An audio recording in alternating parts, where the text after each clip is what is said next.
So with this, I invite our director, Professor Chaudhary, to deliver the workshop address. Thank you. Thank you, Suril. And good morning to all the participants of this workshop. And really, it's an occasion where the Committee of Online Education, which has actually emerged into educational technology group in the Center for Emerging Technology for Sustainability, and which we in course of time we feel it would take a very important role in the overall teaching learning process of the institute. And I'm very happy that that group is organizing this workshop. The pedagogy was changing, but COVID has actually accelerated the change, and not only accelerated the change, but also accelerated adoption of the change paradigms.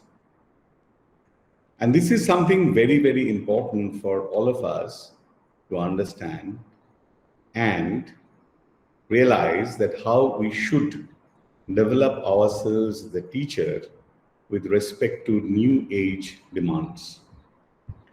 Because the faculty members who are present here, I think almost for all of them, they will have 30 years of professional life in front of them.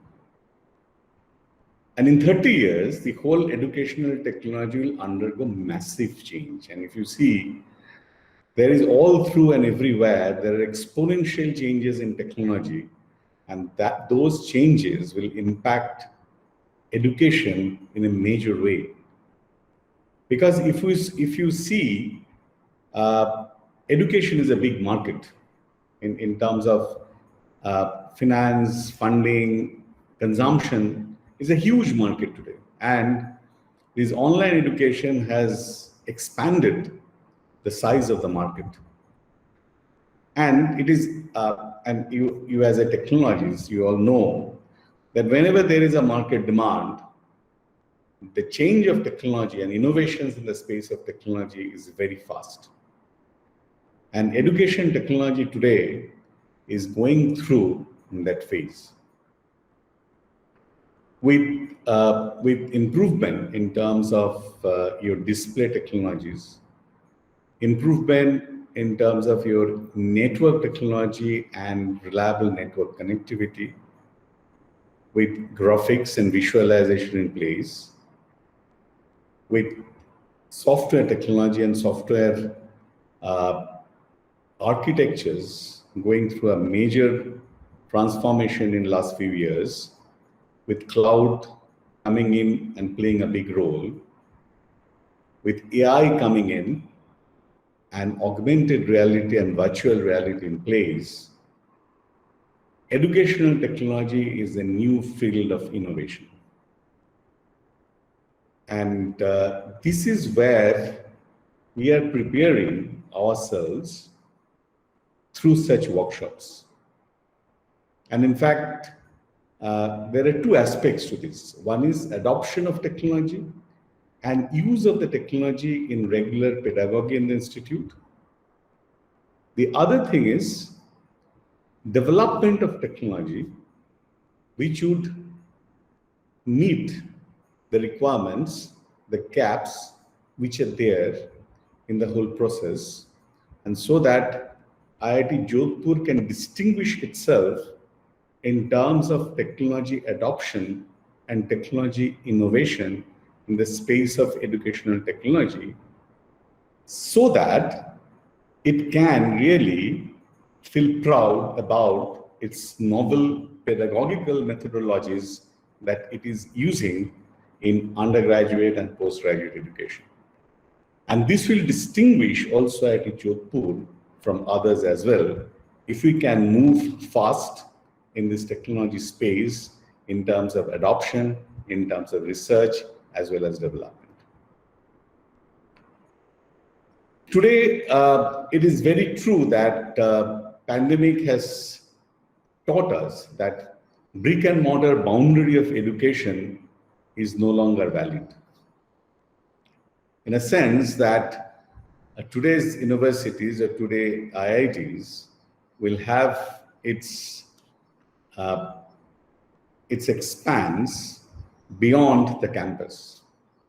In fact, for an institute like IIT Jodhpur, which is located at Jodhpur and which is not really a big metro, not really having great connectivity, but it can be globally connected. It can have a global identity and global footprint through this new process of online education. And this is just not for education. This whole technology is enabling collaboration and more fundamentally, collaborative research in a global context. And this is what we need to exploit at fullest possible extent so that we can overcome some of the disadvantages of the location. Location is not, see, we traditionally, when we talk in terms of identifying a location for setting up such an institute or such a lab, we talk in terms of its connectivity, economic activity in the region, in terms of other educational ecosystem. But today, with modern technology coming in, these are no longer really the determining factors. And IIT Jodhpur can overcome whatever limitations is there in terms of its locations by adoption of these technologies. And to your advantage, you have got space. To your advantage, you have got your environment, which is much less polluted compared to a big metro. And you can get connected to everyone across the world. And so you should have, the model-wise, IIT Jodhpur should have a set of students on campus, because IIT Jodhpur is not a virtual institute. It's a physical institute. It has to have students on campus, but it has to have reach across the world. So if this reach has to be established, then you need to have a very strong adoption of technology which enables this blended learning. And what we are talking about blended learning primarily in this context is that there will be students in the campus. The faculty would be teaching the students in the campus, and at the same time, in the classroom, there will be students who are remotely connected. And their existence even can be in the classroom in terms of avatar in time to come. And with your 5G coming in, you can realize that your technology that the bandwidth of connectivity would increase. And at the same time, when you have a fixed latency network connectivity with the 5G, you can have real-time operations of machines and experimental facilities remotely with a guaranteed response. What is the implication of that in education? Implication of that in education is that the experimental setups and even the facilities which are with you in the campus, they can be extensively used by people who are not necessarily in the campus. And it is not a kind of a virtual lab experiments, but a kind of a real lab experiments. So what we are moving, actually, if you see with this new technology coming in, not AR, VR, but into mixed reality. In fact, AR, VR is one of the components of today's discussion. That's why I wanted to touch upon this point. Because the issue is that what is VR? VR is a completely virtual world where you are not connected with the real world. AR is where you are you are in reality, you know what the reality, but you are putting virtual elements in the real world which is around you. But when it is mixed reality, you are actually working on real things, but your connectivity and your perception can be augmented by additional virtual elements so that you have a richer experience. So you may be actually operating on the machine. You have the actual machine, you have really feel of how you're using that machine, but some of the responses that you expect of what you are doing on the machine would be generated virtually and may not be exactly by running the machine. So therefore, one resource, a single resource, can be used by multiple individuals globally in different ways, having a similar physical feel, which otherwise would not have been possible if you would not have this technology. In fact, this is where things are moving. And so when you talk in terms of blended classroom, it's also a mixed reality experience. You have some students in the classroom, some students not in the classroom. So effectively, your experience is combination of reality and virtuality. So you are moving into the space of pedagogy where mixed reality is the norm. And for that, there has to be different techniques, the ways of teaching learning process to be conducted, the interactions to be conducted, evaluations to be designed, experiments to be designed, and assignments and the projects, how they should be actually executed. And these projects can be connected also the world in which a student is, which may not be your campus.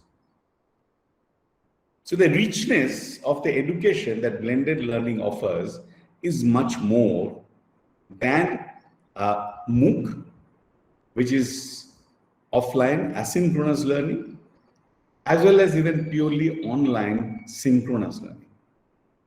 Because the connect between the teacher and the student, which is so very fundamental and which gets missed when it is online teaching. But when you get into a blended reality, which we are talking about as a mixed reality, blended reality, then by interacting with the real students, the student who is not even in the class actually can feel the way the student is, the faculty is communicating. So it is not a virtual communication against a surface. It's a man-to-man communication. I'm communicating with Suman, I'm communicating with Narayan face to face. There will be the mutual interactions, emotions which will get reflected on my face.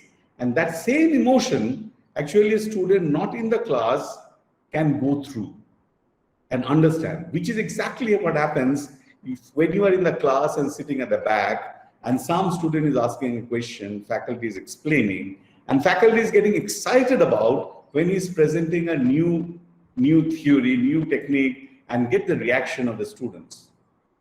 So this emotional connect in teaching, which is completely missing in pure online teaching, comes in blended learning, and it actually establishes a mixed reality paradigm where when a student is not even in the class, can experience that excitement, that emotion through visual as well as other sensory perceptions. And there can be, and there is also, would be existence of the student in the class through electronic medium, and therefore he can also interact with the other students in the class with the technology in place today. Now, I think this is something very, very important, and today, what is happening with the initiative of Rajalakshmi and the team is really should be considered beginning of a new initiative. And this is possibly a first workshop after we form this educational technology group. and Educational Technology Group in the Center for Emerging Technologies for Sustainability. And this has huge opportunity. In fact, and this is the first exposure and discussions on it. And I would suggest that how to get that linked with the TIH, the Technology Innovation Hub, iHub Drishti, which DST has sponsored in this institute, where one of the focal area is AR, VR. Now, we can get into, and we should get into, working with all of us together, this reality in education. In fact, today, following this workshop will go on, but the iHub Drishti is organizing a workshop with the doctors across the country, and with obviously the faculty members, not only of IIT Jodhpur, but across different IITs together, to have a brainstorming on mixed reality for medical education. So therefore, if you see that engineering education, medical education, and education in general is moving into a new direction altogether, and we should be part of it. And that is our job, that is our responsibility, and that's how IIT Jodhpur can carve out a niche for itself in the space of education and pedagogy. All the best to the organizers and participants of this workshop. Thank you. Thank you, sir. I have a question, sir. Yeah. Earlier. So is there a possibility to convert some design credits of students for developing content or developing these things for specific subjects for teaching? For example, genomics or any area. I'm just Yeah. Obviously, design credits is essentially to exercise kind of a design thinking and to do something creative and something new. So it can be even in the education space in a department, no problems at all. Okay. This is exciting. Thank you.